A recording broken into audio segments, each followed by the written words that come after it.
Hello दोस्तों, क्या हाल है। तारीख आज 8 दिसंबर 2025, दिन सोमवार, हिंदी तिथि चतुर्थी। और आइए बात करते हैं आज के मुख्य समाचार में देश भर की तमाम बड़ी खबरों पर नजर डालते हैं। देखिए दोस्तों, इतिहास में एक तो आज का दिन इंडियन नेवी के लिए बहुत ही खास है। भारतीय नौसेना को आज ही के दिन पहली सबमरीन कलवरी मिली थी और 1971 की जंग में इसी ने पाकिस्तान को अपनी ताकत दिखाई थी। 1967 में यह सबमरीन भारतीय नौसेना में शामिल हुई थी। और वहीं दोस्तों, आज का दिन बौद्ध दिवस के रूप में भी मनाया जाता है, जो कि बौद्ध धर्म वाले लोगों के लिए एक महत्वपूर्ण दिन है, क्योंकि इसी दिन सिद्धार्थ गौतम को ज्ञान की प्राप्ति हुई थी। सिर्फ भारत में ही नहीं बल्कि दुनिया के कई देशों में इस दिवस को मनाया जाता है, क्योंकि गौतम बुद्ध के विचार जो हमें जीवन जीने की एक नई राह देते हैं। और आज इस मौके पर ऑल इंडिया बुद्धिस्ट फोरम का कहना है कि 8 दिसंबर को मुख्यमंत्री आवास का घेराव करेंगे। बिहार के गया में महाबोधि मंदिर के संचालन में पूर्ण बौद्ध नियंत्रण की मांग को लेकर पिछले कई दिनों से चल रहे इस अनिश्चितकालीन धरने ने अब जोर पकड़ लिया है और आज ऑल इंडिया बुद्धिस्ट फोरम ने पटना कूच का ऐलान किया है, मुख्यमंत्री आवास का घेराव करेंगे। और वहीं आज के दिन 8 दिसंबर को दक्षिण एशियाई क्षेत्रीय सहयोग संगठन दिवस के रूप में भी मनाते हैं। और दोस्तों, आज सोमवार और चतुर्थी व्रत का योग भी है। एक साथ गणेश जी, भगवान शिव, पार्वती और चंद्रदेव की पूजा का विशेष महत्व रहेगा। और आज 8 दिसंबर को बेहद शुभ योग मिल रहा है, शुभ पुष्य नक्षत्र का। तो आज के दिन किसी नए कार्य की शुरुआत करना हो या खरीदारी करना हो, बहुत ही अति शुभ, अति उत्तम माना जाता है। चलिए आगे बढ़ते खबरों में। प्रधानमंत्री नरेंद्र मोदी आज 8 दिसंबर को संसद में वंदे मातरम पर शुरू करेंगे चर्चा। कांग्रेस भी पलटवार के लिए तैयार है। राष्ट्रगीत के 150 साल पूरे होने के मौके पर आज संसद भवन में वंदे मातरम को लेकर ये चर्चा होगी। और वहीं खबर है, दिल्ली की मुख्यमंत्री रेखा गुप्ता सरकार आज 8 तारीख को कैबिनेट संग हर मंदिर साहिब में मत्था टेकेगी। दिल्ली सरकार द्वारा लाल किले पर आयोजित ऐतिहासिक कार्यक्रम की बड़ी सफलता के बाद मुख्यमंत्री ने ये ऐलान किया है। चलिए अगली खबर देखिए। फॉरेक्स रिजर्व पर डेटा आ रहा कि देश के विदेशी मुद्रा भंडार में लगातार दूसरे सप्ताह गिरावट देखने को मिली है। हालांकि आरबीआई के सोने के भंडार गोल्ड रिजर्व में बढ़ोतरी हुई है, लेकिन पिछले सप्ताह के मुकाबले भी फॉरेक्स रिजर्व के डेटा में गिरावट हुई है। ये आंकड़े आप देख सकते हैं। और महंगाई पर एक राहत भरी खबर आ रही है। वैश्विक खाद्य कीमतों में गिरावट हुई। दुनिया भर में मतलब दूध, तेल, चीनी वगैरह ये थोड़े सस्ते हुए हैं। लगातार तीसरा महीना रहा जब खाने पीने की कीमतों में गिरावट देखने को मिली है। संयुक्त राष्ट्र के एएफओ द्वारा ये डेटा जारी किया गया। चलिए बड़ी खबर देखिए। रक्षा मंत्री राजनाथ सिंह ने किया बीआरओ की 5000 करोड़ रुपए की 121 परियोजनाओं का उद्घाटन। और इससे सीमावर्ती कनेक्टिविटी मजबूत होगी, सुरक्षा और विकास को नई गति मिलेगी। जम्मू के लद्दाख में ये 5000 करोड़ से भी ज्यादा की लागत की परियोजनाओं का उद्घाटन किया, जिसके जरिए सड़क, पुल, सुरंग वगैरह इनको डेवलप किया जाएगा।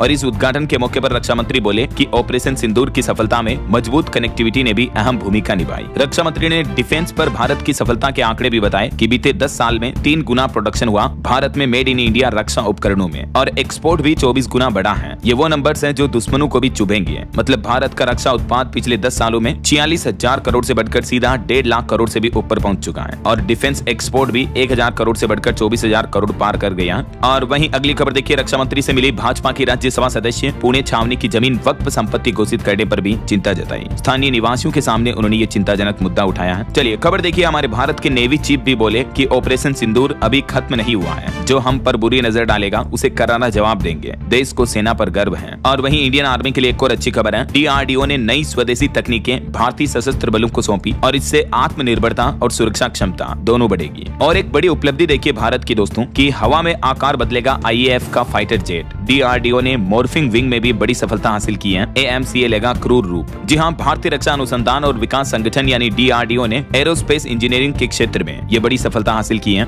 और हवा में आकार बदलने वाले फाइटर जेट की टेक्नोलॉजी विकसित करने में ये सफलता हासिल की है। देख सकते हैं मॉर्फिंग विंग टेक क्या होता है, और इससे भारतीय वायुसेना के लिए दुश्मनों से लड़ना और भी ज्यादा ताकतवर होगा, आसान होगा। और इसके अलावा समुद्र में भी भारत एक नई तकनीक बना रहा। देखिए, लेजर लाइट से चलेगी सबमरीन। भारत ने बनाई रिंग लेजर जियोस्कोप RLG तकनीक। जीपीएस के बिना भी हफ्तों तक अचूक नेविगेशन का सीक्रेट प्लान बनाया है। जी हाँ, पानी में चलने वाली पनडुब्बियों के लिए अत्याधुनिक तकनीक के विकास की दिशा में ये बड़ा कदम है और इस तकनीक में आत्मनिर्भरता की ओर एक महत्वपूर्ण छलांग मानी जा रही है भारत के लिए। और इसके अलावा एक और अच्छी खबर ये है दोस्तों कि इंडियन नेवी की ताकत और बढ़ेगी इससे, क्योंकि समुद्र का रक्षक बाहुबली रोबोट भी 12 महीने बिना रुके काम कर सकता है और बिना पेट्रोल करेगा गहरे पानी की निगरानी भी है। दुश्मनों की नींद हराम करने वाला ये एडवांस डिफेंस उपकरण भी जल्द ही भारतीय नौसेना के पास होगा। महाराष्ट्र की एक डिफेंस स्टार्टअप कंपनी सागर डिफेंस इंजीनियरिंग ने ये बड़ा कदम उठाया है और इसके लिए कंपनी ने लिक्विड रोबोटिक्स के बीच एक साइन भी किया है। चलिए अगला अपडेट देखिए दोस्तों। बिहार में बनेगा इंडस्ट्रियल सिक्योरिटी फोर्स। मुख्यमंत्री नीतीश कुमार सरकार ने बड़ा कदम उठाया है। निवेशकों के लिए भी खुशखबरी है। राज्य में उद्योगों को सुरक्षित और अनुकूल माहौल देने के लिए बिहार सरकार ये नया प्लान बना रही है। तो बिहार में जैसे CISF है ना, वैसे ही ये BISF बनाने जा रही है। नीतीश सरकार की तरफ से फैसला लिया गया। BISF का फुल फॉर्म है बिहार इंडस्ट्रियल सिक्योरिटी फोर्स। और वहीं बिहार राज्य में अपराधियों की भी अब खेर नहीं। सम्राट चौधरी के एक ऐलान ने माफियाओं की टेंशन बढ़ा दी है। दरअसल बिहार में कानून व्यवस्था को बेहतर करने के लिए और अपराधियों को जल्द से जल्द सजा दिलाने के लिए राज्य सरकार जल्द ही पूरे राज्य में 100 से भी ज्यादा फास्ट ट्रैक अदालतें स्थापित करने जा रही है। और ये जानकारी खुद बिहार के डिप्टी सीएम सम्राट चौधरी की तरफ से दी गई। चलिए अगला अपडेट देखिए। बेटियों की शादी के लिए इस राज्य की सरकार देगी 51,000 रुपए। गरीब परिवारों को आर्थिक सहायता देने के उद्देश्य से सरकार द्वारा ये योजना चलाई जा रही है। उड़ीसा गवर्नमेंट की तरफ से लड़कियों की शादी के लिए आर्थिक सहायता राशि देने का उद्देश्य पूरा करने के लिए ये योजना शुरू की गई है। कितनी आर्थिक सहायता राशि मिलती है इसमें? तो 51,000 रुपए तक की धनराशि दी जाती है अलग अलग चरणों में। जैसे 6,000 शादी के आयोजन में, 10,000 रुपए साड़ी पायल बिंदी बर्तन वगैरह इसके लिए, और 35,000 रुपए शादी के बाद ये आर्थिक सहायता राशि मिलती है। जैसे उत्तर प्रदेश में होती है ना मुख्यमंत्री सामूहिक विवाह योजना, वैसे ही उड़ीसा सरकार की ये योजना है मुख्यमंत्री कन्या विवाह योजना। तो ज्यादा जानकारी आप इसके ऑफिशियल पोर्टल पर चेक कर लीजिएगा। फिलहाल देखिए अगली बड़ी खबर, एयरलाइंस कंपनी इंडिगो से जुड़े बड़े अपडेट। बीते दिन भी 650 फ्लाइट्स रद्द रही कंपनी की, और कंपनी ने अब तक 610 करोड़ रुपए रिफंड के भी जारी कर दिए हैं। जिन ग्राहकों के टिकट कैंसिल हुए, उड़ानें रद्द हुई, उनको देश भर में यात्रियों को 3,000 बैगेज भी लौटाए, और ये लगातार छठा दिन रहा जब भी 650 से ज्यादा फ्लाइट कैंसिल रही है। और इसी के साथ ही अगले 48 घंटों में सभी बैगेज डिलीवरी का आदेश भी जारी किया सरकार ने इंडिगो कंपनी को। और इंडिगो कंपनी की अभी 1650 फ्लाइट ट्रैक पर है, यानी सही सलामत चल रही है। तो इंडिगो के इस क्राइसिस माहौल के बीच सीईओ ने एक इमोशनल मैसेज भी जारी किया। ग्राउंड स्टाफ से लेकर पायलट तक सभी की तारीफ की, और वैसे उम्मीद जताई जा रही है कि 10 दिसंबर तक इंडिगो कंपनी के सारे ऑपरेशन सामान्य हो जाएंगे, 10 से 15 दिसंबर तक। लेकिन कुछ एक्सपर्ट्स का ये मानना है कि इंडिगो फ्लाइट्स की स्थिति सामान्य होने में 2 महीने भी लग सकते हैं। चंडीगढ़ एयरपोर्ट पर तो एक कंट्रोल रूम भी बनाया गया है इस माहौल से निपटने के लिए। इंडिगो कंपनी जो कि दोस्तों भारत की सबसे बड़ी एयरलाइंस कंपनी में से एक है, समय पर और सस्ते विमानों की वजह से ही, यानी सस्ती हवाई यात्रा की वजह से ही इस कंपनी को लोकप्रियता मिली। भारत का लगभग 65% एयरलाइंस का बाजार जो है इंडिगो के पास है, लेकिन एक छोटी सी चूक से इतना बड़ा संकट पैदा हो गया। और यही वजह है कि भारत में कई अंतर्राष्ट्रीय विशेषज्ञों ने भी एक बड़ी चेतावनी जारी की और कहा कि भारत के लिए ये चिंता की बात है कि कंपनियां एकाधिकार रखती हैं कई सारे सेक्टर में, तो भारत सरकार इनका एकाधिकार तोड़े, वरना भारत में आने वाला अगला संकट और भी भयावह हो सकता है। इंडिगो संकट के बीच इंटरनेशनल एक्सपर्ट्स ने भारत के लिए ये चेतावनी जारी की है। चलिए अगली खबर देखिए दोस्तों, एक बड़ी दुख भरी खबर। बीते दिन आपको पता होगा गोवा के नाइट क्लब में एक बड़ा अग्निकांड हादसा हो गया, जिसमें 25 लोगों की मौतें हो गई। 25 में से 20 तो इस क्लब के कर्मचारी ही थे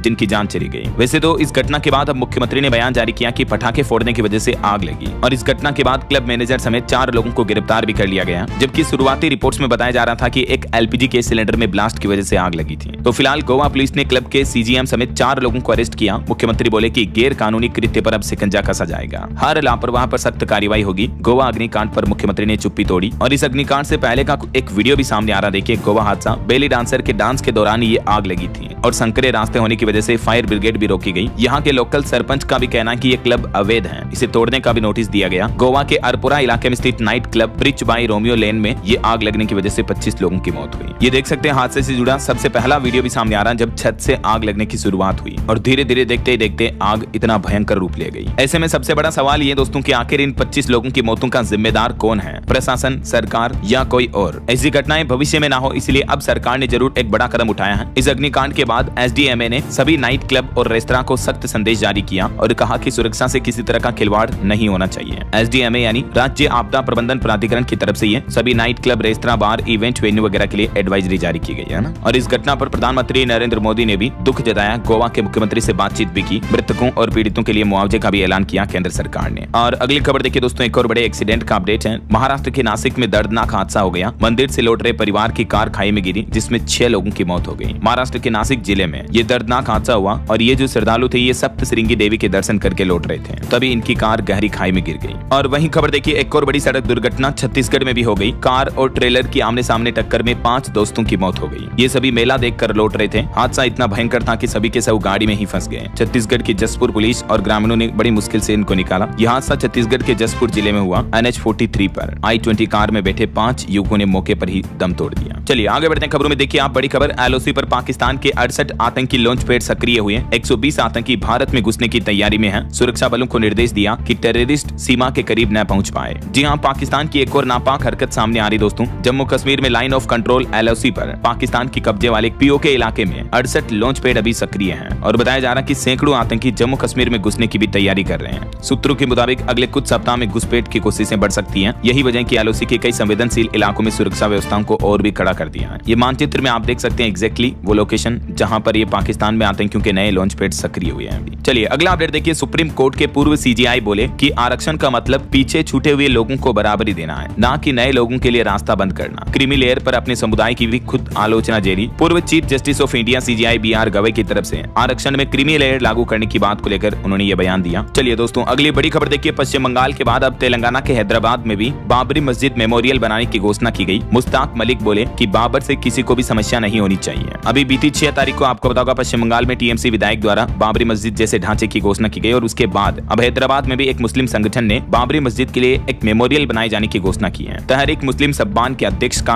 यह बड़ा ऐलान देखने को मिला है। उन्होंने कहा कि अब ग्रेटर हैदराबाद में भी बाबरी मस्जिद मेमोरियल बनाने का ऐलान किया गया। तहरीक मुस्लिम सब्बन के प्रेसिडेंट बोले कि बाबर के नाम से परेशान नहीं होना चाहिए। और वहीं दोस्तों, बीते दिन पश्चिम बंगाल के कोलकाता में लाखों लोगों ने गीता पाठ किया। विधानसभा चुनाव से ठीक पहले बंगाल में धर्म युद्ध का ऐलान हो चुका है। बंगाल की राजधानी कोलकाता में सनातन संस्कृति संसद ने विशाल सामूहिक गीता पाठ का आयोजन किया और इस कार्यक्रम में धीरेन्द्र शास्त्री समेत देश के कई बड़े संत नेता वगैरह शामिल हुए और लाखों लोग एक साथ भगवत गीता का पाठ किए। तो कोलकाता में आयोजित इस कार्यक्रम के खिलाफ तृणमूल कांग्रेस के निलंबित विधायक हुमायूं कबीर ने भी, जिन्होंने हाल ही में बाबरी मस्जिद बनाने का शिलान्यास किया था 6 तारीख को, उन्होंने भी इस गीता पाठ के जवाब में मुर्शिदाबाद में लाखों लोगों के कुरान पाठ कराने का आयोजन का ऐलान भी किया है। वो बोले कि 1 लाख लोगों का हम भी कुरान पाठ कराएंगे, क्योंकि इधर सनातनी हिंदू गीता पाठ कर रहे हैं। तो वो बोले कि मुर्शिदाबाद में 1 लाख लोगों का कुरान पाठ भी होगा। तो ये अभी धर्म युद्ध देखने को मिल रहा है पश्चिम बंगाल में। चलिए फिलहाल देखिए अगली बड़ी खबर कि उत्तर प्रदेश के मुख्यमंत्री योगी आदित्यनाथ को प्रधानमंत्री बनाया जाए। यूपी के मुजफ्फरनगर में 38 हिंदू संगठनों ने ये मांग रखी। धर्म संसद में 12 प्रस्ताव भी पास हुए हैं। शुक्र तीर्थ में सनातन धर्म संसद आयोजित हुई और इसमें ये 12 प्रस्ताव पारित हुए। भारत को हिंदू राष्ट्र घोषित करने और CM योगी को PM बनाए जाने की मुख्य मांग रखी गई। और बीते दिन यूपी के CM योगी आदित्यनाथ उत्तराखंड के पौड़ी गढ़वाल पहुंचे और यहाँ अपनी बड़ी बहन से भी मिले। अभी 5 दिन पहले उनके बहनोई की मौत हो गई थी और यहाँ कोट द्वार में सिद्ध बली बाबा के दर्शन भी किए CM योगी ने। ये CM योगी की बहन है जो चाय बेचकर अपने परिवार का गुजारा करती है। ये देख सकते हैं आप उनकी चाय की दुकान की तस्वीर भी। और ये फोटो पिछले साल जून की है, जब मुख्यमंत्री अपनी मां सावित्री देवी से मिलने पहुंचे थे। कितनी भावुक कर देने वाली तस्वीर है, देखिए आप। चलिए दोस्तों अगली खबर देखिए। भारत लौटी सोनाली और उन्होंने कहा कि बांग्लादेश में 2 महीने भूख प्यास में काटे, भटकते रही। BSF ने उनको आंख पर पट्टी बांधकर भेजा था, बोले कि पीछे मुड़ी तो गोली मार देंगे। ये भी उन्होंने आरोप लगाया। वो बोले कि BSF ने हमें बांग्लादेश में धकेला, हम वहाँ 2 महीने भूख प्यास भटकते रहे। लेकिन अभी हाल ही में आपको बताऊंगा सुप्रीम कोर्ट ने उन्हें वापस लाने का आदेश दिया था। सुप्रीम कोर्ट ने कहा था कि वो 9 महीने की गर्भवती थी और गर्भवती महिला चाहे प्रवासी ही क्यों ना हो, विदेशी क्यों ना हो, उसे देश से बाहर नहीं निकाला जा सकता। अदालत ने कहा कि कानून को कभी कभी इंसानियत के आगे भी झुकना पड़ता है। तो आखिरकार सुप्रीम कोर्ट के आदेश के बाद उन्हें वापस भारत लाया गया है। और अगली खबर देखिए दोस्तों, मध्य प्रदेश में लगभग 2.5 करोड़ के इनामी 10 नक्सलियों ने सरेंडर किया। MP के बालाघाट में हथियार डालकर मुख्य धारा में लौटे। मुख्यमंत्री बोले कि इनका पुनर्वास कराएंगे। और राजस्थान सरकार ने कुछ नए कानून लागू किए हैं। देखिए, अंतिम संस्कार अगर नहीं किया तो होगी अब 5 साल तक की जेल। हॉस्पिटल जबरन नहीं रख सकेंगे लाश, डेड बॉडी वगैरह को। हंगामा करने वालों को भी सजा मिलेगी। राजस्थान गवर्नमेंट ने सड़कों पर अक्सर डेड बॉडी रखकर विरोध प्रदर्शन करने वाले और लाश पर राजनीति करने और बिना वजह अंतिम संस्कार नहीं करने पर 1 साल से लेकर 5 साल तक की जेल और जुर्माना दोनों लगाने का आदेश दिया है। ये देख सकते हैं इस नए नियमों का क्या क्या असर पड़ सकता है। राजस्थान गवर्नमेंट की तरफ से ये नए दिशा निर्देश जारी किए गए हैं। चलिए अगली बड़ी खबर देखिए दोस्तों, एक बड़ा खुलासा सामने आ रहा। हरियाणा लाडो लक्ष्मी योजना में 25,000 फर्जी आवेदन पकड़े गए हैं। जो जेंट्स थे, मतलब पुरुष हैं, उन्होंने भी लेडीज की फोटो लगा करके फॉर्म भर दिया। पंजाब, उत्तर प्रदेश और राजस्थान की महिलाओं ने भी 2100 रुपए मांग लिए। जी हाँ, हरियाणा के मुख्यमंत्री नायब सिंह सैनी सरकार द्वारा जो लाडो लक्ष्मी योजना चलाई जाती है, जिसके तहत हर महीने 2100 रुपए दिए जाते हैं महिलाओं को। तो इस योजना में कई सारे फर्जीवाड़े सामने आ रहे हैं। कई पुरुषों ने और कई अन्य राज्यों के महिलाओं ने भी इस योजना के लिए आवेदन कर रखे हैं, देखिए जरा। और वहीं खबर आ रही, स्मृति मंदाना और पलाश मुछाल की शादी कैंसिल हुई। स्मृति ने लिखा कि इस मामले को यहीं खत्म करना चाहती हूँ, अब आगे बढ़ने का वक्त है। भारतीय महिला क्रिकेटर और सिंगर पलाश मुछाल की शादी आखिरकार कैंसिल हो गई। दोनों ने इस बात को लेकर इंस्टाग्राम पर जानकारी भी दी। वैसे दोनों की शादी पिछले महीने 23 नवंबर को होनी थी और अभी रिपोर्ट्स आ रही कि दोनों ने एक दूसरे को इंस्टाग्राम पर भी अनफॉलो कर दिया है। और वहीं खबर देखिए, फिल्म मेकर विक्रम भट्ट को अरेस्ट किया गया। पुलिस ने उनको साली के घर से पकड़ा। फिल्म बनाने के नाम पर राजस्थान के व्यापारी से 30 करोड़ ठगने का आरोप है उन पर। चलिए अगली खबर देखिए, सलमान खान के रियलिटी शो बिग बॉस 19 का फिनाले गौरव खन्ना जीते। फरहाना रनर अप रही और लॉरेंस गैंग की धमकी के बावजूद सलमान के शो में पवन सिंह भी पहुंचे। आखिरकार रियलिटी शो बिग बॉस 19 का ग्रैंड फिनाले गौरव खन्ना जीत चुके हैं और उन्हें ये बीबी की ट्रॉफी भी दी सलमान खान ने, देख सकते हैं आप। और फिनाले सीजन में MP ग्वालियर की तानिया बाहर हुई। लग्जरी लाइफस्टाइल के किए दावे, कहा था कि हर फ्लोर पर 5 नौकर वगैरह ये बॉडीगार्ड्स हैं। और वहीं दोस्तों, बिग बॉस शो को लेकर सलमान खान के साथ जो भोजपुरी स्टार पवन सिंह नजर आए तो उनको लॉरेंस गैंग ने चेतावनी भी दी थी। कहा था कि सलमान खान के साथ बिग बॉस में ना दिखना, लेकिन इस चेतावनी के बावजूद भी बिग बॉस के ग्रैंड फिनाले में वो नजर आए। धमकी के बीच पवन ने सलमान खान के साथ धमाकेदार डांस भी किया, जबकि लॉरेंस गैंग ने उनको कहा था कि बिग बॉस फिनाले में अगर स्टेज शेयर किया तो अंजाम बुरा होगा। पवन सिंह को धमकी दी थी उन्होंने, फिर भी वो ग्रैंड फिनाले में पहुंचे। ये भोजपुरी स्टार है ना। चलिए एजुकेशन से जुड़ी बड़ी खबर देखिए। एनसीईआरटी की किताब में अब गजनवी पर 6 पेज होंगे। जो मोहम्मद गजनवी भारत के इतिहास में आपने पढ़ा होगा, तो उस पर एनसीईआरटी की किताब में 6 पेज बढ़ाए गए हैं, जबकि पहले सिर्फ 1 पेरा था। और वहीं 7वीं की किताब में मथुरा, कन्नौज मंदिर लूट और सोमनाथ डिमोलिशन भी जोड़े गए। एनसीईआरटी ने अपनी सोशल साइंस की किताब में ये कुछ नए बदलाव किए हैं। चलिए खबर देखिए। सदन के लोकसभा में राइट टू डिस्कनेक्ट बिल पेश हुआ। ऑफिस के बाद अब बॉस का फोन न उठाने का हक मिलेगा कर्मचारियों को। 13 देशों में ये पॉलिसी पहले से लागू है और मैंने आपको इसके बारे में डिटेल जानकारी कल ही बताई थी। इस विधेयक का नाम है राइट टू डिस्कनेक्ट बिल, यानी कोई नागरिक भारतीय व्यक्ति जो प्राइवेट जॉब करता है और जैसे ही ऑफिस से वापस घर आता है, उसको बॉस का कॉल आए, ईमेल करना या घर से ही कोई ऑनलाइन बिल जनरेट करना, इस तरह के काम से अब छुटकारा मिलेगा, क्योंकि ये राइट टू डिस्कनेक्ट बिल काम के बाद आजादी देगा कर्मचारियों को। तो ये बिल लोकसभा में पेश किया गया, बहुत ही अच्छा बिल है वाकई में प्राइवेट सेक्टर के कर्मचारियों के लिए। चलिए खबर आ रही दोस्तों, उत्तर प्रदेश के लखनऊ में शिक्षा मित्र बड़ा प्रदर्शन करेंगे। मानदेय बढ़ोतरी ट्रांसफर न होने से नाराज हैं। 5 जनवरी 2026 को निदेशालय का घेराव करने की चेतावनी भी दी है। और वहीं खबर देखिए दोस्तों, अज्ञातवास पर पहुंचे बाबा बागेश्वर। 7 दिन एकांत में रहेंगे, गुरु के जीवन पर किताब लिखेंगे। बोले कि जैसा दादा गुरु कहेंगे वैसा ही करूंगा। एमपी के खजुराहो में बाबा बागेश्वर धाम के पंडित धीरेन्द्र कृष्ण शास्त्री अभी 1 सप्ताह के लिए अज्ञातवास पर गए हैं। इस दौरान वो कहाँ रहेंगे ये जानकारी किसी को नहीं है। चलिए बड़ी खबर देखिए। लव जिहाद और धर्मांतरण से लड़ने के लिए हर कोर्ट में चाहिए कार्यकर्ता। विश्व हिंदू परिषद पदाधिकारी बोले कि हर मंदिर के ऊपर बने एक विक्टोरिया, बाबर, हुमायूं, औरंगजेब स्मारक तोड़ देंगे। दरअसल बीते दिन विश्व हिंदू परिषद के राष्ट्रीय सह संयोजक वीडी प्रकोष्ठ ने कहा कि ये वीएचपी की जिम्मेदारी है कि हर न्यायालय में हमारा कार्यकर्ता होना चाहिए। जहाँ कोर्ट हो वहाँ विहिप का विधि प्रकोष्ठ हो। वनवासी कल्याण परिषद में उन्होंने लव जिहाद वगैरह को लेकर भी ये बातें चीतें कही। और ऑटो इंडस्ट्री से खबर आ रही दोस्तों, बजाज पल्सर N160 का नया वेरिएंट भारत में लॉन्च हो चुका है। इस अपडेटेड बाइक में आपको गोल्डन USD फोर्क और सिंगल स्लिप सीट मिलेगी। कीमत इसकी 1.25 लाख रुपए तक है। बहरहाल अभी तो अपन कुछ और महत्वपूर्ण और काम की खबरें देखेंगे दोस्तों, लेकिन फिलहाल वक्त तो चला है आज के ताजा मौसम समाचार जानने का। और हाँ, एक छोटी सी रिक्वेस्ट आपसे ये है कि अगर आप DLS न्यूज चैनल से अभी तक भी जुड़े नहीं हो तो जुड़ जाइए। चैनल को सब्सक्राइब करके बेल आइकन जरूर दबा दीजिएगा और इस वीडियो पर एक लाइक और शेयर भी कर देना, ताकि आपको रोजाना की ताजा खबरें, महत्वपूर्ण मुख्य समाचार, काम के न्यूज अपडेट सबसे पहले आपके मोबाइल पर मिलते रहेंगे। ओके, और चलिए बिना टाइम वेस्ट किए सीधा आगे बढ़ते हैं मौसम अपडेट में। तो देखिए, मौसम विभाग का कहना है कि मौसम का मिजाज फिर से बदल रहा है। अगले 1-2 दिन देश के कुछ राज्यों में भारी बारिश की भी चेतावनी है और अधिकतर राज्यों में शीतलहर और कड़ाके की ठंड का भी अलर्ट जारी हुआ है। देखिए अभी हालात, मध्य प्रदेश में शीतलहर की चेतावनी, 24 शहरों में पारा 10 डिग्री से भी कम चल रहा है। राजस्थान में सर्दी से थोड़ी राहत की संभावना दिख रही है। तो वहीं उत्तराखंड में पहाड़ी राज्यों में बद्रीनाथ, केदारनाथ में बर्फबारी की भी चेतावनी जारी हुई। कुछ अलग अलग राज्यों के मौसम की स्थितियां देखिए आप। राजस्थान में शीतलहर और कड़ाके की सर्दी का अलर्ट जारी हुआ, बादल भी छाए। जोधपुर, जैसलमेर समेत कई जिलों में धूप थोड़ी कमजोर दिखने लगी है। और अगले सप्ताह मौसम कैसा रहेगा, तो मौसम विभाग का कहना है कि कड़ाके की सर्दी के बीच पश्चिमी विक्षोभ भी एक्टिव है। तो कुछ जिलों में बादल तो छाए हैं, हालांकि बारिश वगैरह की चेतावनी नहीं है। इधर मध्य प्रदेश में देखिए सर्द हवाओं से ठिठुरा एमपी। अगले 2 दिन और शीतलहर चलेगी। राजधानी भोपाल में तो पारा 60 डिग्री के लगभग चल रहा है। इंदौर, ग्वालियर, जबलपुर भी सर्द इलाकों में शामिल हुए। और उत्तराखंड में देखिए 3 जिलों में बारिश और बर्फबारी का अलर्ट है। पहाड़ी इलाकों में पाला भी गिरा। केदारनाथ में तो तापमान -16 डिग्री तक पहुंच चुका है। हरियाणा में भी 2 दिन बाद चलेगी बर्फीली हवाएं। राजस्थान से लगते 6 जिलों में हरियाणा में येलो अलर्ट जारी हुआ। और इधर देखिए मौसम विभाग ने एक अलर्ट में ये बताया कि 2 कमजोर पश्चिमी विक्षोभ की दस्तक हुई है हमारे देश में, जिसके चलते पहाड़ी राज्यों में हल्की बर्फबारी के संकेत दिख रहे हैं। जम्मू, लद्दाख, हिमाचल, उत्तराखंड समेत पहाड़ी राज्यों में हल्की फुल्की बर्फबारी हो सकती है और बारिश भी देखने को मिल सकती है। हालांकि उत्तरी मैदानी इलाकों में बारिश और कोहरा जल्दी नहीं बढ़ेगा। बाकी और भी दोस्तों अगले 24 घंटों के दौरान देश भर में मौसम की संभावित गतिविधियां क्या रह सकती हैं, जिसकी जानकारी आप देख सकते हैं स्क्रीन पर।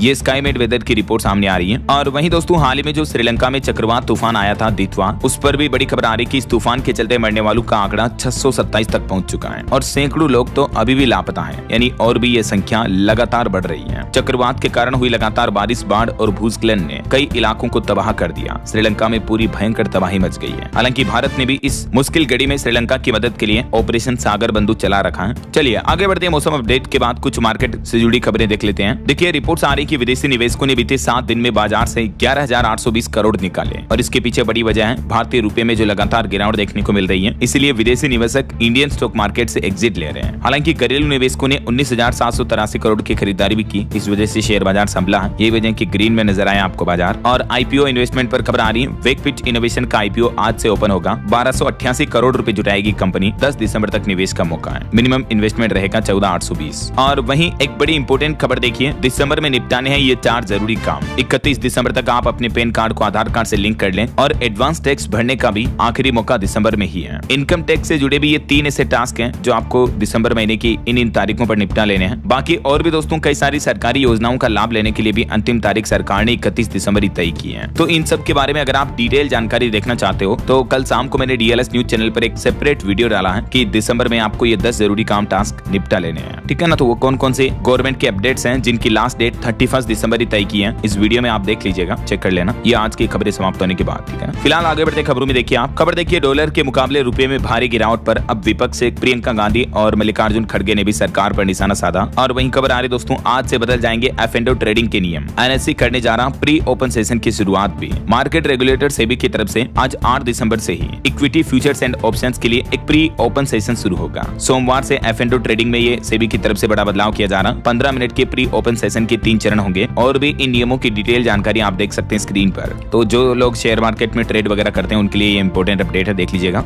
और निवेशकों के लिए भी एक और खबर है, आ रहा है ICICI ग्रुप का एक और IPO। 12 दिसंबर को खुलेगा ये ICICI प्रूडेंशियल AMC का IPO आ रहा है, जिसमें प्रोमोटर अपनी 10% शेयर हिस्सेदारी पब्लिक के लिए बेच रहे हैं ना। वहीं देखिए दोस्तों, दुनिया की दिग्गज टेक कंपनी एप्पल में बड़ा भूचाल देखने को मिला। टॉप एग्जीक्यूटिव्स ने इस्तीफे भी दिए हैं, चिप हेड भी छोड़ सकते हैं साथ, ये मीडिया रिपोर्ट्स आ रही हैं। ओके, और चलिए मार्केट अपडेट्स के बाद आगे बढ़ते हैं खबरों में। और चलिए कुछ इंटरनेशनल न्यूज अपडेट्स देख लेते हैं फटाफट से। देखिए भूकंप पर बड़ी खबर आ रही है, तेज झटकों से कांपी धरती, रिएक्टर स्केल पर तीव्रता 7 रही है। जी हां, अमेरिका के अलास्का राज्य और कनाडा के यूकोन इलाके की सीमा पर ये बीते दिन भयंकर भूकंप देखने को मिला। हालांकि किसी तरह की जनहानि नहीं हुई क्योंकि यहाँ आबादी बहुत कम रहती है, पहाड़ी इलाका है ये। और वहीं खबर देखिए, दक्षिणी यूनान के तट पर प्रवासियों से भरी एक नाव डूबने से 18 लोगों की मौत हो गई। और खबर आ रही कि रूस ने यूक्रेन पर 700 हवाई हमले किए, गलती से अपने शहर पर गिराया 1000 किलो का बम। जंग रोकने के लिए US और यूक्रेन के बीच बातचीत भी हुई, लेकिन वो बेनतीजा रही। बीते 24 घंटों के दौरान रूस यूक्रेन की जंग एक बार फिर से ये हाई लेवल पर देखने को मिली है। और वहीं खबर आ रही, चीन ने जापानी फाइटर जेट्स को निशाने पर लिया, 2 बार फायर रडार लॉक किया। बीजिंग का आरोपों से इनकार भी देखने को मिला है। और खबर आ रही कि रूस को खतरा नहीं कहेगा अमेरिका, नेशनल सिक्योरिटी स्ट्रेटेजी में बदलाव किया गया। अमेरिकी राष्ट्रपति डोनाल्ड ट्रंप बोले कि यूरोप का वजूद खत्म हो रहा है। और वहीं देखिए, ब्रिटेन में खालिस्तान समर्थक बिजनेसमैन पर एक बड़ा एक्शन लिया गया। सरकार ने उनके बैंक खाते फ्रीज किए। आतंकी संगठन बब्बर खालसा को मदद देने का भी आरोप लगा इन पर। और एक देखिए, हरियाणा का युवक जो कि रूस यूक्रेन जंग में फंस गया, स्टडी वीजा पर गया था, ये वहां पढ़ाई करने गया, लेकिन इसने एक वीडियो जारी करके बताया कि 52 लाख का लालच देकर एजेंट ने मुझे वर्दी पहनाई, 1.5 महीने से संपर्क नहीं हो पा रहा है। हरियाणा के करनाल जिले का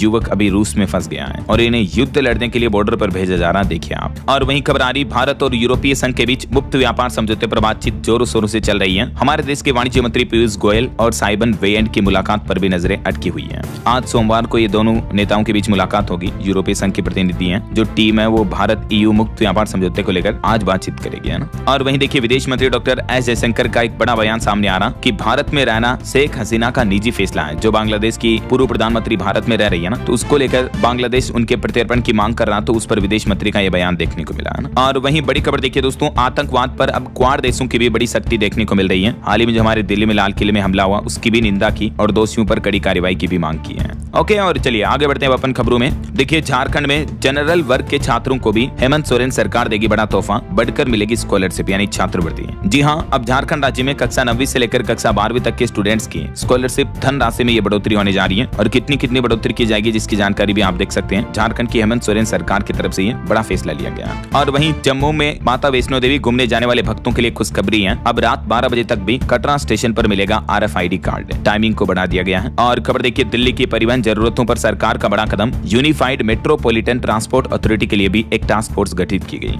इसके लिए 21 सदस्यों वाली ये टास्क फोर्स का गठन किया गया है। वहीं देखिए, बड़ी खबर, महादेव सट्टा ऐप मामले में 3000 नेता, अफसर और पत्रकार जांच के दायरे में आए। छत्तीसगढ़ पुलिस ने तैयार की संदिग्धों की सूची भी है। और छत्तीसगढ़ के DMF घोटाले की भी अब CBI जांच करेगी। राज्य सरकार ने इस मामले को अनुमति दे दी है। भूपेश बघेल सरकार के दौरान जो ये घोटाला हुआ था 500 करोड़ का, तो इसकी CBI जांच होगी। वहीं देखिए, बड़ी खबर, हरियाणा राज्य में आज सरकारी डॉक्टरों की 48 घंटे की बड़ी हड़ताल होने जा रही है। हरियाणा सरकार ने SMO की सीधी भर्ती पर जो रोक लगाने की मांग की है, तो इसी को लेकर गवर्नमेंट डॉक्टर्स जो हैं इसका विरोध कर रहे हैं और हड़ताल करने की चेतावनी दी है 8 और 9 दिसंबर को, है ना। और दिल्ली की मुख्यमंत्री रेखा गुप्ता ने दिल्ली AI ग्राउंड का भी शुभारंभ किया। बीते दिन रविवार को ये कनॉट प्लेस में आयोजित एक भव्य समारोह में कार्यक्रम लॉन्च किया गया। और खबर है, छत्तीसगढ़ में सुकमा में लखपति दीदी योजना के तहत शुरू हुआ आम बगीचा प्रोजेक्ट भी है। छत्तीसगढ़ सरकार की तरफ से नई पहल की गई है। चलिए आगे बढ़ते खबरों में। देखिए, आप बड़ी खबर, राष्ट्रीय खेल पुरस्कार 2025 के लिए खेल मंत्रालय ने बनाई चयन समिति, जिसमें कौन कौन से सदस्य शामिल होंगे देख सकते हैं आप जानकारी। तो कहने का मतलब जल्दी खेल पुरस्कारों की घोषणा की जाएगी। और वहीं दोस्तों यूपी अयोध्या और मस्जिद मामले पर खबर आ रही कि नई डिजाइन के साथ 31 दिसंबर तक पास हो सकता है नया नक्शा।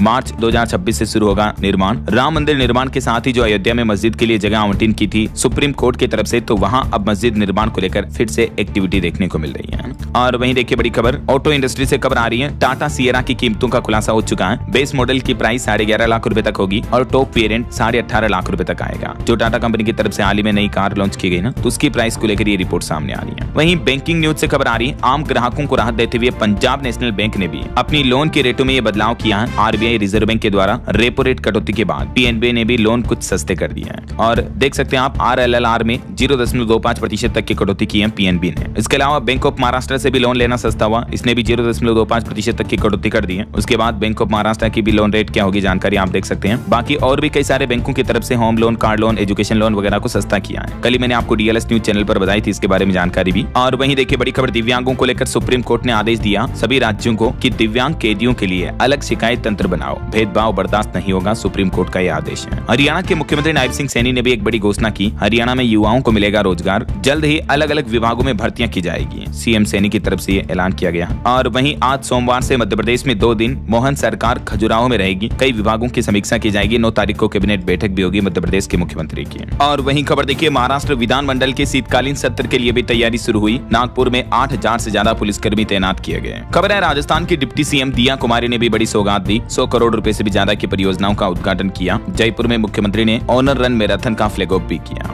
और वहीं देखिए गुजरात में गोपाल इटालिया पर हमले के बाद अब आम आदमी पार्टी के नेता केजरीवाल गुजरात राज्य का दौरा करेंगे। राजकोट में किसानों से मुलाकात भी करेंगे। कल शाम को वो गुजरात पहुंच चुके हैं। चलिए अगली खबर है, छत्तीसगढ़ के रायगढ़ में बनेगा सोलर मॉडल विलेज। पीएम सूर्य घर मुफ्त बिजली योजना का लाभ अब छत्तीसगढ़ के विष्णुदेव साय सरकार और भी ज्यादा लोगों तक पहुंचाने के लिए ये नया प्लान कर रही है। और खबर आ रही कि चुनाव सुधार और वोट चोरी मुद्दे पर भी 9 दिसंबर को कल लोकसभा में चर्चा होगी। बहस में राहुल गांधी के साथ कई नेता हिस्सा लेंगे। संसद के शीतकालीन सत्र में कल इस मुद्दे पर बहस होगी। चलिए अगला अपडेट आ रहा, हैदराबाद में अमेरिकी दूतावास वाली सड़क अब कहलाएगी Donald Trump avenue. Revanth Reddy सरकार ने यह बड़ी घोषणा की है। और केंद्रीय मंत्री जितेंद्र सिंह बोले कि सरकार का 1 लाख करोड़ रुपए का आरडीआई फंड निजी नवाचार को बढ़ावा देगा। गृह मंत्री अमित शाह ने गुजरात में डेयरी सहकारी समितियों पर संसदीय पैनल की बैठक की अध्यक्षता की। श्वेत क्रांति 2.0 के लिए रोडमैप की रूपरेखा भी प्रस्तुत की है। और खबर आ रही दोस्तों, साउथ एक्टर विजय की पार्टी टीवीके का जो करूर हादसा हुआ, तो उसके बाद अब पंडुचेरी में कल 9 दिसंबर को टीवीके की रैली भी होगी। मुख्यमंत्री ने शर्तों पर मंजूरी दी। और उत्तर प्रदेश के कुछ अपडेट देखिए, यूपी में टीईटी अनिवार्यता के विरोध में तेज हुआ शिक्षकों का आंदोलन। सांसदों को ज्ञापन भी दिया गया।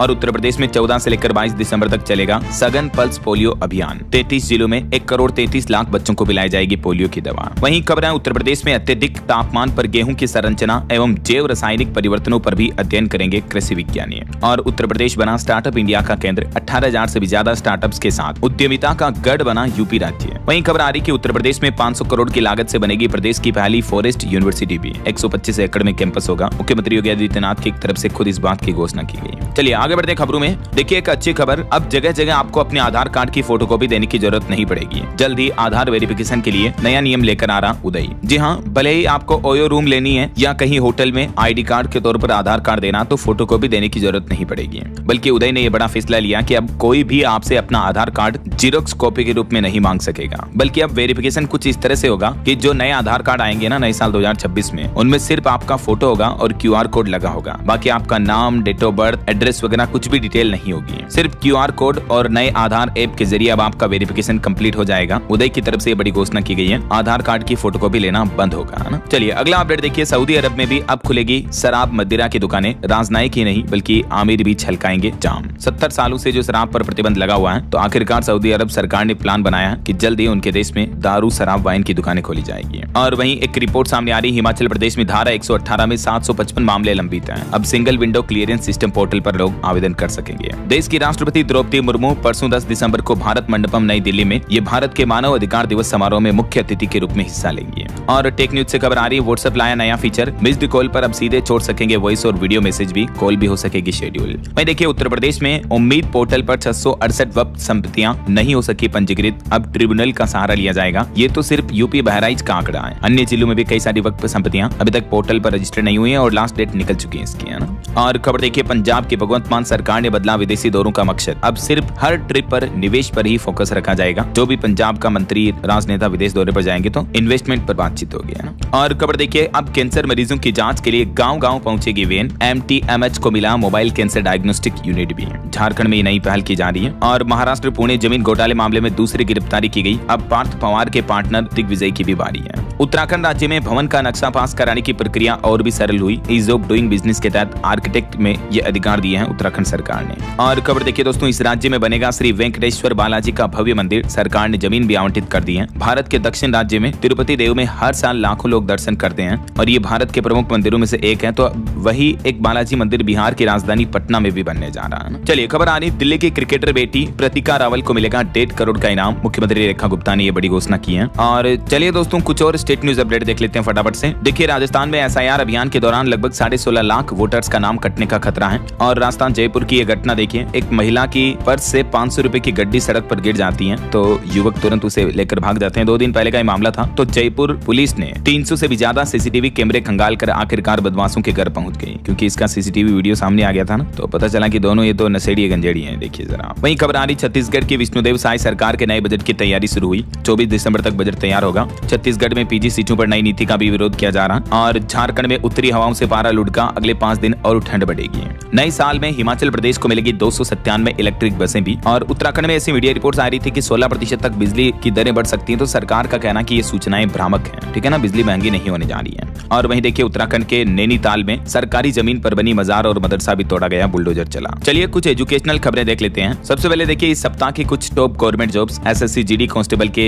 25,487 पदों पर भर्ती निकली है। गुजरात पुलिस में भी 13,500 के लगभग वैकेंसी है। तो ये कुछ डिटेल्स देख लीजिए आप स्क्रीन पर। SSC में जो वैकेंसी निकली है, इसमें 31 तारीख तक फॉर्म भर पाएंगे, ठीक है ना। इसके अलावा गुजरात में 23 दिसंबर लास्ट डेट है। झारखंड कर्मचारी चयन आयोग में 3451 पदों पर भर्ती निकली है, लास्ट डेट 13 जनवरी 2026। मध्य प्रदेश में 4009 पदों पर वैकेंसी है। विद्युत वितरण कंपनी में लास्ट डेट रहेगी 21 जनवरी 2026। इंडियन ऑयल कॉर्पोरेशन में 2755 पदों पर भर्ती निकली है, लास्ट डेट है 18 दिसंबर। और state bank of India SBI में भी 996 पदों पर रिक्रूटमेंट निकली हुई है, लास्ट डेट है 23 जनवरी 2025। अच्छा, और एक लास्ट डेट रिमाइंडर का अपडेट्स भी बता दूं आपको। झारखंड में वार्डर के 1733 पदों पर जो भर्ती निकली है ना, उसमें अप्लाई करने की अंतिम तारीख आज ही है। 10वीं पास भी अप्लाई कर सकते हैं। ओके, और चलिए अंत में आज के राशिफल पर नजर डाल लेते हैं। देखिए, आज कर्क राशि वालों को अप्रत्याशित लाभ हो सकता है। सिंह राशि वालों को प्रमोशन भी मिल सकता है। और भी कुछ अलग अलग राशियों का राशिफल आप देख सकते हैं स्क्रीन पर। और हाँ दोस्तों, आप मुझे कमेंट करके बताइए कि ऑपरेशन सिंदूर के दौरान पाकिस्तान में कितने आतंकी ठिकानों को तबाह किया था भारतीय सेना ने। कमेंट करके बताइए। साथ ही इस वीडियो को लाइक और शेयर करना। DLS न्यूज चैनल को सब्सक्राइब करके